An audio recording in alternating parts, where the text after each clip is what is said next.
Alors bonjour amis internautes, aujourd'hui nous sommes le 6 septembre et nous allons vous parler de la colchique automnale. Alors elle est intéressante là parce qu'on a un beau spécimen qui vient de sortir de terre. Et pourquoi on va vous parler de cette jolie plante? C'est parce que elle est non seulement jolie mais elle est très toxique. Donc ça valait le coup de vous en parler. La particularité de la colchique, c'est qu'elle sort de terre directement. Regardez, là il n'y a pas de feuilles. Je ne sais pas si on voit bien, il n'y a pas de feuilles autour de la colchique. C'est un long tube qui sort de terre. Et il n'y a pas de feuilles parce que la fleur sort en automne et les fleurs sortent. La fleur sort en automne et les feuilles sortent au printemps. On peut facilement la confondre avec un crocus, effectivement. Sauf que le crocus a des feuilles quand il fleurit. Et la particularité aussi, c'est que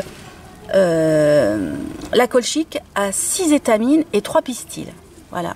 Alors, on va les compter. 1, 2, 3, 4, 5, 6. 3 pistils.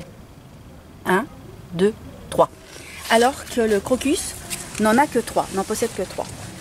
Donc c'est intéressant de bien la reconnaître parce que elle est jolie mais extrêmement toxique. Donc elle est même déconseillée à mettre dans une pelouse par exemple si vous avez des jeunes enfants parce qu'on a vite fait de vouloir faire un joli bouquet et toute la plante est extrêmement toxique. Alors j'avais relevé tout ce qui était, toutes les, comment on appelle ça, les choses qu'elle pouvait créer dans le corps humain, n'est-ce pas? Donc quand vous en mangez, il y a l'accroissement de salivation, de vomissement, des diarrhées sanglantes, des crampes, la paralysie générale. L'empoisonnement par mastication de graines ou de fleurs est souvent mortel.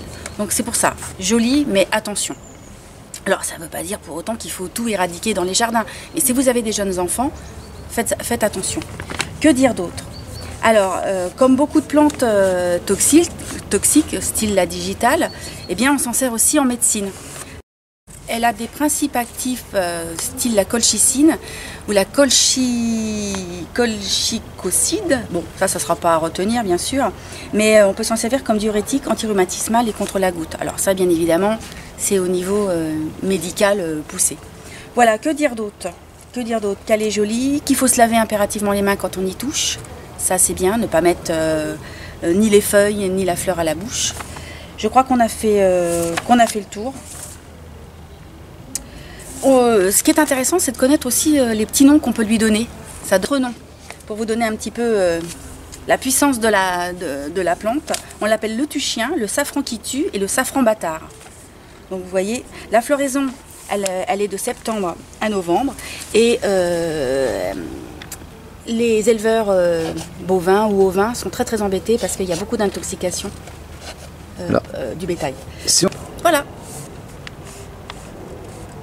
Au revoir. Au revoir.